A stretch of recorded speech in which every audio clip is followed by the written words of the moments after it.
Hello and welcome to another episode of Highly Questionable. This guy right here, the world's foremost authority on hating on LeBron. That's Mina Kimes, senior writer for ESPN, the magazine. What do you like on the show today, Mina? It's Nick Young's time to shine. Yes, Papi. Nick Young, Swaggy P. That's my guy, Swaggy. All right, let's get started already. Have LeBron and the Cavs figure out Brad Stevens and the Celtics. This is amazing to watch. LeBron James is putting up these 40-point games that go in the pantheon of best playoff games you've ever seen by an individual, and he's doing it in such a ho-hum fashion that he's not surprising anybody. The road team in this series has looked borderline incompetent, and I don't know what you do with the Cavs in a three-game series. I don't know how you could trust that Cavs team, given everything you've seen all year in a three-game series where two of them on the road. But if you do trust them, it's because LeBron James is shooting 55% no matter who Boston puts on him, and the one that was an aberration was game one, because since then he's figured everything out. Feels like just a few days ago we were asking if the Celtics were too stacked, if they had to get rid of Gordon Hayward, if Brad Stevens was more valuable than any player in the NBA. That might have been a bit of an overreaction, and I think this is as well. While LeBron has clearly adjusted to the Celtics, the idea that he's figured out Brad Stevens isn't really what's going on. What's happened is the Celtics apparently have forgotten how to make layups and dunk, which is what occurred last night, and the Cavs have remembered how to shoot threes. That's both teams regressing to the norm, irrespective of coaching. You might say to yourself after that game, how can you not give LeBron James maximum credit? I present to you a man who will not give LeBron James maximum credit. Tell the people what you told him coming in here today, Pop. That's right. The difference in that game was Kyle Korver. Boy, he was hot. He was hot. He kept making those threes. 1, 2, 3, 4. You know, game 3 and game 4, Kyle Korver. But now when they go to Boston, he's going to get cold. I won't be able to make any threes down there, you know. And then LeBron will get his 35 and 40 points, and he will just go. You go away, go away, go away. And I'm predicting the Celtics to be facing the Golden State Warriors. It's going to be a matchup in heaven. He also predicted, by the way, Celtics in 4 after it was 2-0, so that one's kind of fallen apart a little bit. Well, now it's 6, and it's very bad for the NBA if the Celtics are winning 4. That's another thing he was complaining about today. Home cooking. He was saying LeBron got all the home cooking. Does losing Andre Iguodala matter at all for the Warriors in Game 4? I think she's smiling because he made Andre Iguodala Cuban or Hispanic in general. Andre Iguodala is very important to that team. When Andre Iguodala is your best player, you're the Philadelphia 76ers, an 8th seed in the Eastern Conference. When he's your 5th best player, you've got an all-time great team. And Steve Kerr calls him the babysitter, the adult. When they start turning the ball over, he does all the little things on a very unselfish team where Draymond Green is willing to do all the dirty work, and he's willing to do a lot more of the dirty work. They're going to miss him, just not enough to matter. So Andre Iguodala's replacement is Kevon Looney. He's actually been pretty good so far in this series. His statistics are about on par with Iggy's. The problem is when you get past Kevon Looney, because of the way the Warriors are built, because they have so many unplayable centers, they're kind of lacking depth, which means we're going to see more Sean Livingston, which means we're going to see Quinn Cook playing defense, and which means, most importantly, we are going to see Swaggy P, which we should have seen coming when they signed him, by the way. It was like Chekhov's gun, like you signed Swaggy P, he's going to go off at some point.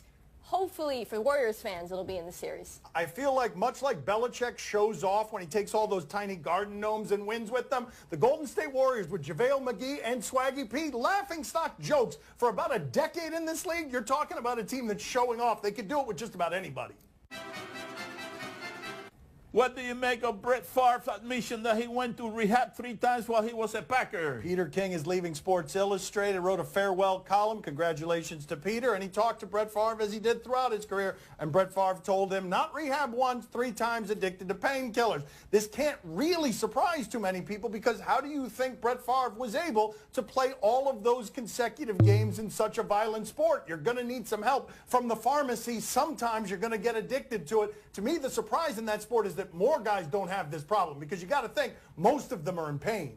Well, I think a lot of them do. And that, to me, was what was so interesting about Brett Favre's revelation, the extent of it, the fact that it was alcoholism and painkiller abuse, because those are issues that are still rampant in the NFL. As much as they try to make the sport safer and cleaner, players are still constantly looking for ways to manage their pain that are also permissible. which means legal drugs, which means alcohol, because God forbid they smoke pot, which is legal in much of America but is forbidden by the league, even though it's probably safer than overusing drugs and alcohol. So while we may have already suspected this about Brett Favre, it's useful to understand that this screwed up dynamic has been around for a while in the league. Keep in mind, while many of you may moralize about this, many of you may say, this is not the integrity of the sport to need this kind of help. If you are at home and you're in pain and I offer you something that will alleviate that pain, will improve your performance, will make you less tired. Brett Favre wasn't sleeping very much because of the amount of energy he had. He had a supplement that supplemented his performance, and I understand how something like this would happen. Is Marcus Peter smart to tell the Rams front office to pay Aaron Donald? The Rams are going to be fun this year, fun to listen to because they have taken on some wayward souls, and Marcus Peters isn't afraid to tell you what he thinks about most matters. Aaron Donald is as unblockable a force as has ever been seen in this game. Not just last year. I'm talking about in the history of the game. And Marcus Peters knows, hey, if that guy is getting to the quarterback, my job is a lot easier covering the receivers because there's less time that I have to be covering them. So, of course, he wants this guy paid. It's honest, but it's also selfish. Peters is right that they should pay Aaron Donald, but they don't have to because the CBA is uniquely designed to screw over guys like Aaron Donald for a number of reasons, one of which is he can skip OTAs, but he has to show up 30 days before free agency begins if he wants to accrue time. He's already played for 4 years, but he's still underpaid thanks to the fifth-year option. And perhaps most importantly, even after this season, the Rams can franchise him twice for about $40 million, which is less than he would make on the free market. All this adds up to a picture where Aaron Donald could be 28 years old when he reaches free agency. He knows this, and the Rams know this, which is why they have the leverage to sign him to a long-term deal that's favorable to the organization. She is a former business reporter. That is more analysis, more detail than we've ever had on the contract situation. I just want to show a video of Aaron Donald playing with knives. Can I see how this guy trains real quick? They should try to use this in order to stop him from getting in the backfield because normal human means, those don't work.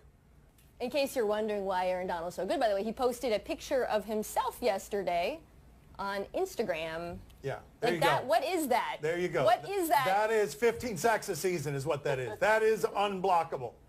That isn't a real man's body. You want to see a real man's body? Oh, here we go. You want to see it right here?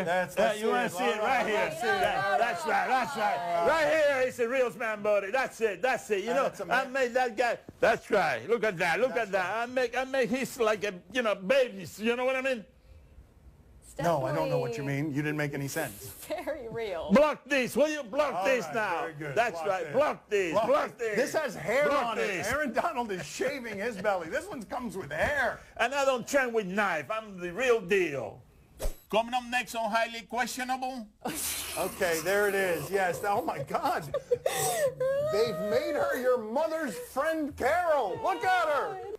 So we go to my father's flip phone today where a message was actually left for my father. This is not a Charles Barkley impersonator. My son's TV show is brought to you by Audi.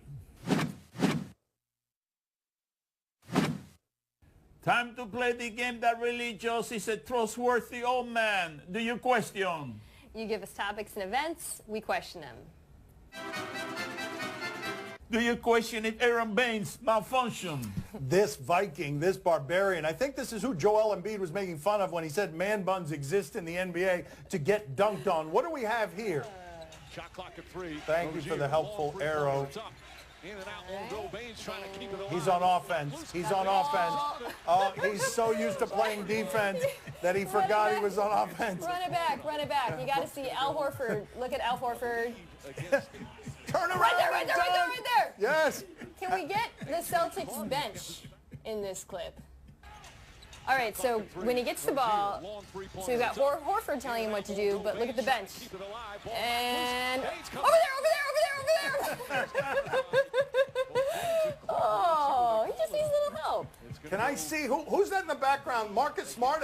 Is he in the back saying, "Me, I'm open. I'm open back here. Anything's better than you holding the ball."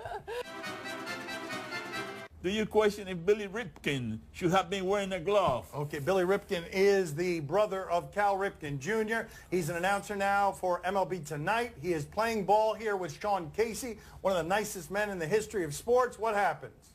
So the first one, you should try to hit somebody in the third base dugout. Right. Make sure I'm Okay, safe. let me make sure. Oh, we got a screamer up the middle. Okay, there we go. I like it. Boom. All right, perfect. You're safe. Yeah, here we go.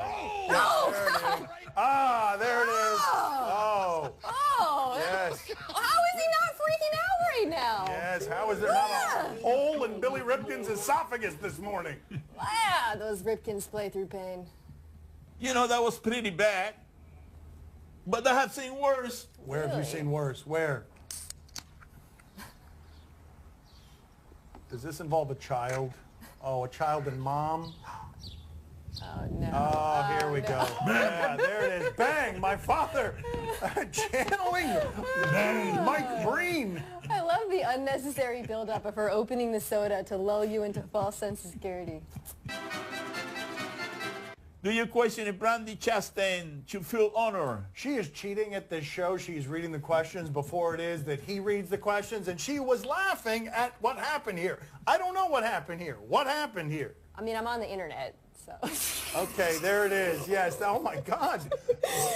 They've made her your mother's friend, Carol. Look at her. It looks like John Voight.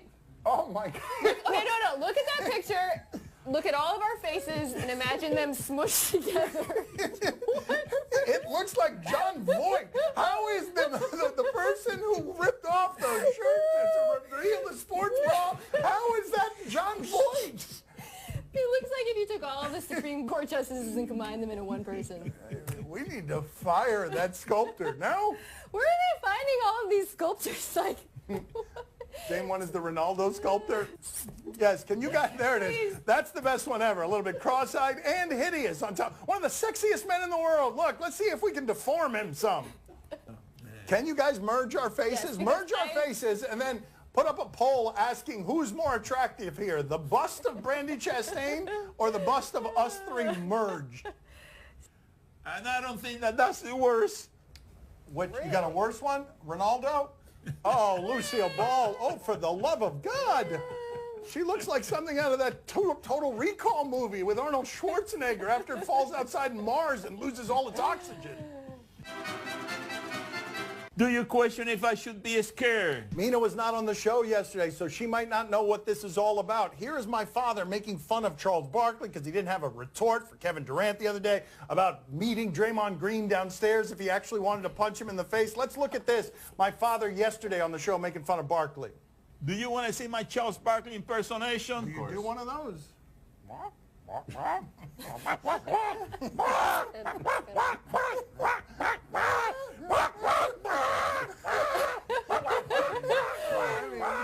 You don't want to get hit with one of those, though. You don't want to get hit with one of those.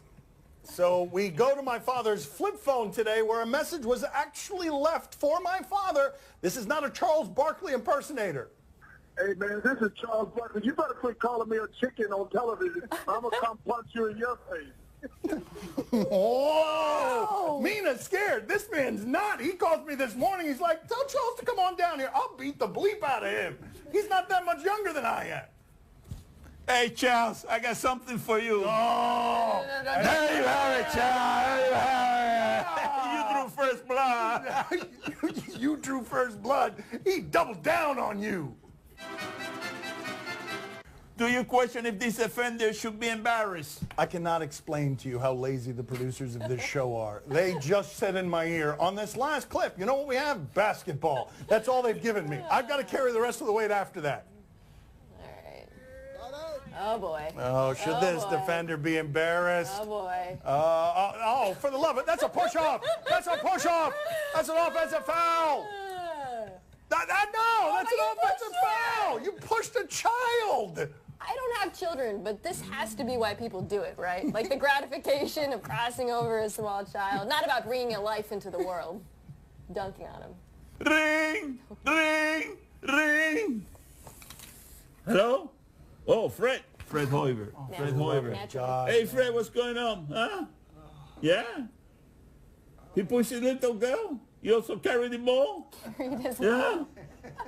The girl should keep the ball because he was out of bounds. She gets possession. She does. Okay. She gets possession. Hey, Fred, listen. Don't you have anything better to do, I buddy? mean, that's a good question. Maybe watch videos of the old team, playing in the season, your team. Maybe, maybe brush up on your coaching skills, Fred. Making it All personal. right, Fred. I'll let everybody know. Say he's enjoying his vacation.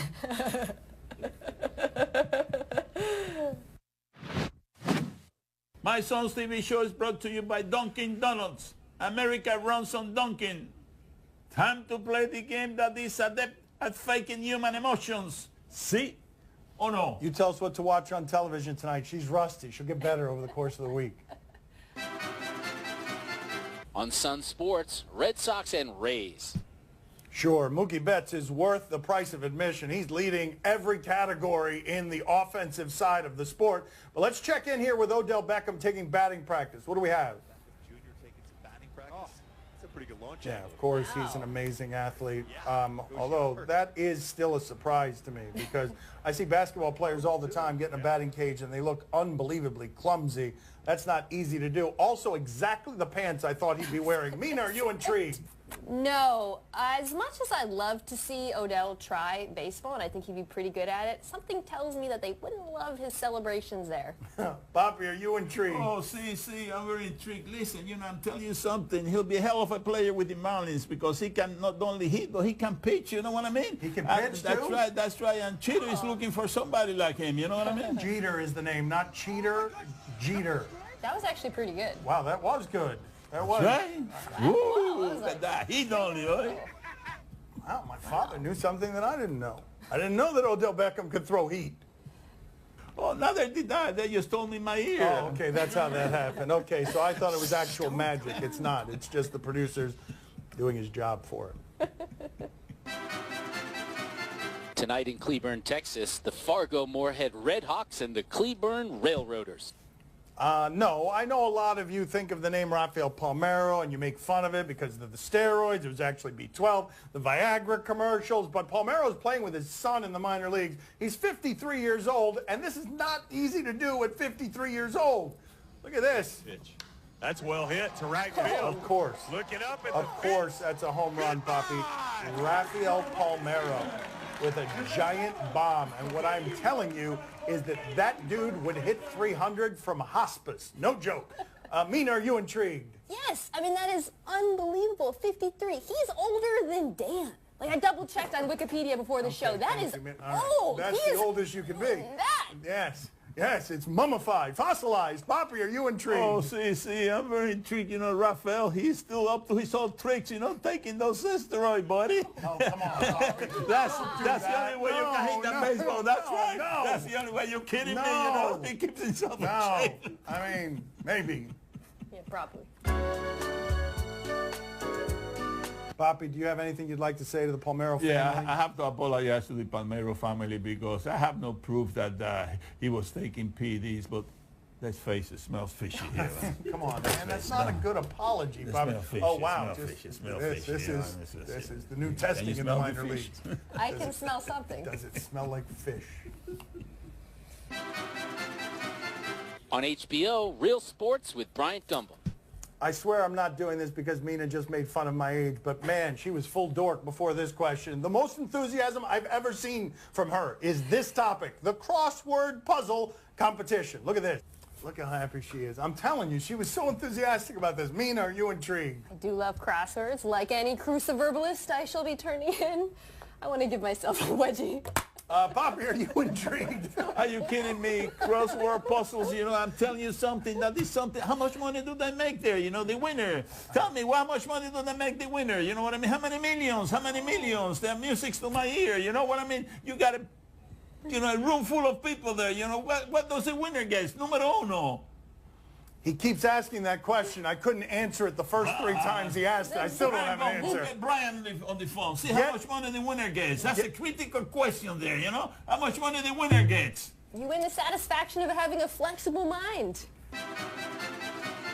That's all the time we have for today. Thank you for watching. He's back tomorrow. I didn't mean for that to sound like a threat. We'll talk to you then. What is a 7-letter word for Charles Barkley? Oh, no. What is the 7-letter word? Yeah. Chicken!